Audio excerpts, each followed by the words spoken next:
পুনর্বিন্যাসের দাবিতে সর্বদলীয় সম্মিলিত কমিটির ডাকে হরতাল পালিত হচ্ছে। সকাল থেকেই বন্ধ রয়েছে বাগেরহাট জেলার সকল যানবাহন চলাচল। নির্বাচন অফিসে তালা দিয়েছেন আন্দোলনকারীরা। বন্ধ রয়েছে ব্যবসা প্রতিষ্ঠানও।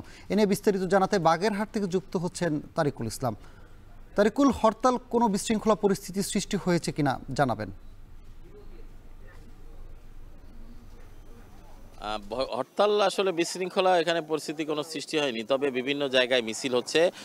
বিভিন্ন গুরুত্বপূর্ণ মোড়ে মোড়ে এখানে যারা হরতাল আহ্বান করেছেন তারা মিছিল করছেন এবং তাদের দাবি একটাই যে সংসদীয় আসন যে পূর্বে 4টি আসন ছিল সেই 4টি আসনই পুনর্বহাল করা হোক, এটি তাদের দাবি। এবং তারা এখানে কিন্তু আমরা দেখেছি যে সব রাজনৈতিক দল এখানে এক হয়েছেন, অর্থাৎ বিএনপি এবং ইসলামী দল জামাত ইসলামী, ইসলামী ঐক্যজোট বা অন্যান্য যারা সমমনা দলগুলো রয়েছে রাজনৈতিক ইসলামী, তারা কিন্তু এখানে আন্দোলন করছে এবং খণ্ড খণ্ডভাবে তারা বিভিন্ন জায়গায় অবস্থান নিয়েছে। আমরা কাটাখালী থেকে যদি দেখি তাহলে বাগেরহাট পর্যন্ত প্রায় 20টা স্থানে প্রতিবন্ধকতা সৃষ্টি করা হয়েছে এবং সেখানে বাঁশ দিয়ে রাস্তায় ব্যারিকেড দেওয়া হয়েছে যাতে কোনো যান চলাচল করতে না পারে।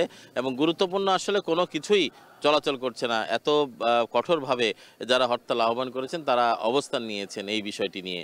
তো আমরা যেটি দেখেছি যে এখানে সকাল থেকে তারা এখানে রাস্তায় নেমে মিছিল করছে এবং এখানে নির্বাচনী কার্যালয়ে তালা দিয়েছে, জেলা প্রশাসকের কার্যালয়ে তালা দিয়েছে।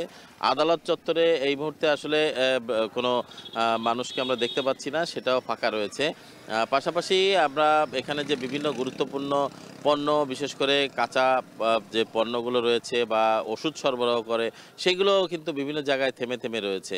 তো আমরা এখানে যারা হরতাল আহ্বানকারী রয়েছেন তারা বলছেন যে সামনে বুধ এবং বৃহস্পতিবার তারা হয়তো 48 ঘন্টার হরতাল আহ্বান করবেন এবং সেই সাথে বিক্ষোভ মিছিল তারা করবেন। এছাড়া বিভিন্ন রাজনৈতিক কর্মসূচি তারা দিবেন তাদের দাবি আদায় না হওয়া পর্যন্ত। এবং পাশাপাশি তারা যেটি ঘোষণা দিয়েছেন যে এখানে একটি আইনজীবী প্যানেল তারা গঠন করেছেন, সেই প্যানেলটা এখানে যারা উচ্চ আদালতে যাবেন এই বিষয়টি নিয়ে, এবং উচ্চ আদালতে যে তিনজন আইনজীবীকে তারা এই কমিটিতে অন্তর্ভুক্ত করে তারা একটি কমিটি করেছেন, তারা এটি উচ্চ আদালতে যাবেন এবং এটি আইনের কি সমাধান রয়েছে বা আইনের কি সমাধান পাওয়া যায় সে বিষয়ে তারা কাজ করছেন বলে আমাদেরকে জানিয়েছেন এবং দ্রুত মামলায় তারা যাবেন এবং এই মামলাতে তারা বিজয়ী হবেন বলে তারা আশাবাদ ব্যক্ত করছেন।